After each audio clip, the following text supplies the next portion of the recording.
Biografía de Guy de Maupassant.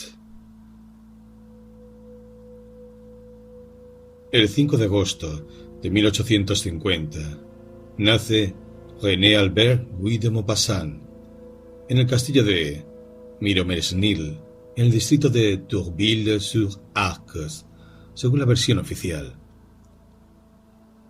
Parece que hay alguna duda respecto del lugar, dado que es posible que sus padres inventaran esta localización, toda vez que ambos aspiraban a la gloria de una nobleza bastante dudosa. Su hijo Guy continuará esta tradición. Su padre, Gustave Maupassant, era descendiente de una familia lorenesa, establecida en Normandía desde el siglo XVIII. El apellido Maupassant probablemente derivaba de Mauvais-Passant. Su esposa Laura Le Poitevin nació en Rouen en 1821. Esta, hija de armadores, pertenecía a la alta burguesía normanda. Laura y su hermano Alfredo habían sido amigos de infancia de Gustave Flaubert, hecho decisivo en la posterior andadura de Guy en el terreno literario. Laura se casó con Gustave Maupassant en 1846. La infancia de Guy se vio entristecida por las continuas disputas entre un padre disoluto y violento y una madre neurótica. Su padre era un cabeza hueca y un licencioso. Traicionaba a su mujer a mansalva. En 1856 nace Hervé. Tanto Guy como su hermano más joven, Hervé, heredaron una enfermedad de origen venéreo que les conduciría a ambos a la locura y a la muerte. La maternidad recompensó en parte a la señora Maupassant de sus diferencias conyugales que culminaron en la separación de 1862. En 1859 y 1860 realizó sus estudios en el Liceo Napoleón, en el Colegio Eclesiástico de Yvetot, de donde fue expulsado. Finalmente en el Liceo de Rouen, donde el joven Maupassant mantuvo una relación epistolar con Louis Bouillet, gran amigo de Flaubert. Estudios, vagabundeos y borracheras, lecturas y descubrimientos. La adolescencia del escritor estuvo conformada por estas fecundas contradicciones y por la presencia imperiosa de una madre que acababa de separarse del marido. Poco a poco, Flaubert representará en la imaginación del adolescente y más tarde del escritor el papel de padre. Fue precisamente este último quien le corrigió las primeras poesías y los primeros cuentos, enseñándole el arte de escribir. Maupassant fue llamado a las armas y hubo de participar en la guerra franco-prusiana.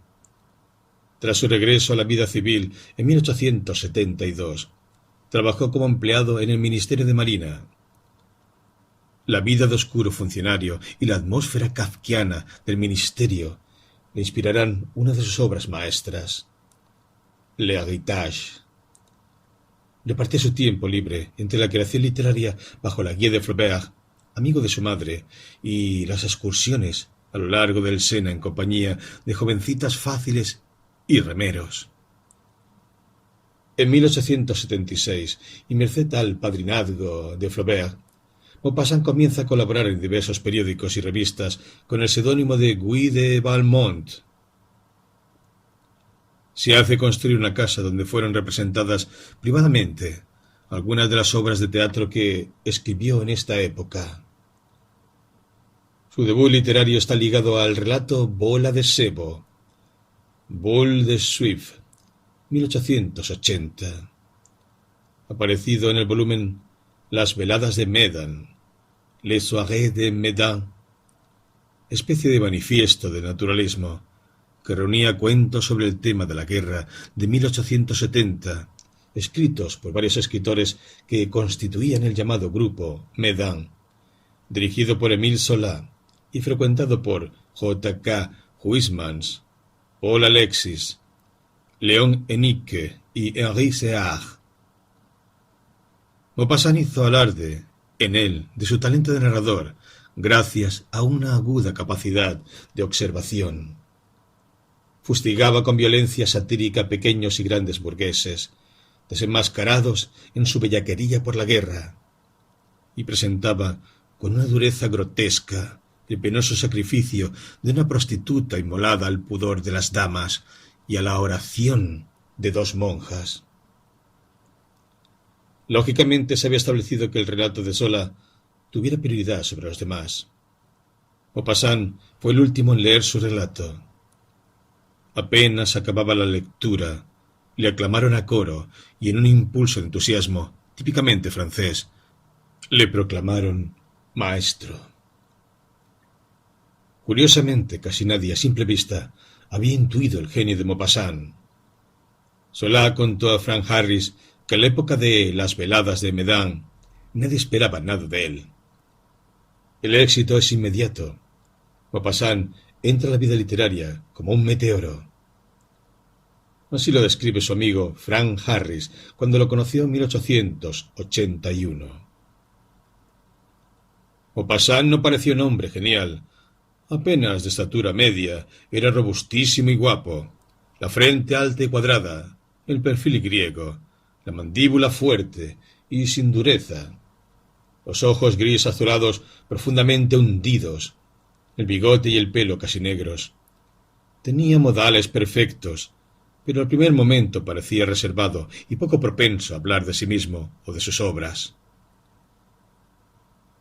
En 1881 vio la luz su primer volumen de relatos, La Casa Tellier, La Maison Tellier, seguido por Mademoiselle Fifi, 1882, y luego por novelas de gran éxito, Una vida, Une vie, 1883. Delicada trama narrativa centrada en un aspecto femenino de ascendencia flaubert, y Belle Amie, 1885, que explota el tema del arribismo social a través del periodismo y las mujeres para condenar políticamente el mundo de las altas finanzas, especulador y colonialista. El éxito tenido con sus primeras obras le permitió no sólo vivir de la pluma, sino también poder realizar sus sueños. El lujo, la inagotable actividad amatoria, los largos y solitarios viajes por mar en su yate Belle Amie, y el ingreso en la buena sociedad de Cannes y de París, donde se ganó una fama de seductor inveterado. Curiosamente estaba más orgulloso de sus empresas amorosas que de sus obras literarias. ¿Quién puede prever si mis historias sobrevivirán? ¿Quién puede saberlo? Hoy te consideran un gran hombre y la próxima generación te tira al mar. La gloria es cuestión de suerte, una jugada a los dados, mientras el amor es una sensación nueva, arrancada a la nada. Era deportivo, practicaba el piragüismo y estaba orgulloso de su fuerza. Solía decir: dentro del buen animal encontramos al buen hombre. Su vigor físico era increíble y aseguraba que después de un día de piragüismo por el Sena todavía podía remar la noche entera. Le atraían los ejercicios violentos, aun cuando llevara la peor parte.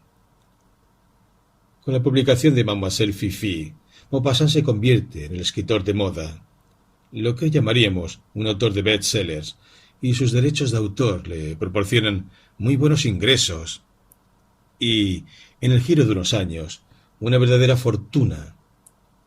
Tiene por esos años un piso en París, más un picadero para encuentros clandestinos con mujeres, una casa de campo en Étretat y un par de residencias en la Costa Azul, amén de su yate Belle Amie. Son también años de frecuentes viajes: Italia, África, Inglaterra. En 1883 nace su primer hijo, fruto de sus relaciones con Josephine Lisselmann. Guy tendrá otros 2 hijos con la joven, pero nunca quiso reconocerlos, aunque sentía por ellos mucho cariño y siempre se preocupó de atender a sus necesidades materiales. Hacia el final de su vida, la adulación de la aristocracia le confirió un ligero tinte de esnobismo, y dice la leyenda que en el interior de su sombrero sus iniciales iban presididas por una corona de marqués, y que ni siquiera tenía derecho a la preposición con la que hizo preceder siempre su apellido. Su actividad literaria, por otra parte, no conoció desmayos. De 1887 es Mont Oriol. De 1888, Pierre et Jean. Análisis psicológico de una pareja de hermanos divididos respectivamente por una herencia y por el descubrimiento de su origen adúltero. En 1889 apareció Fuerte como la muerte. Mientras tanto, se había ido sucediendo una ininterrumpida producción de relatos, en la que brilla mejor la perspicacia estilística de Maupassant. Aparte de las recopilaciones citadas, merece ser recordadas Miss Harriet, 1884.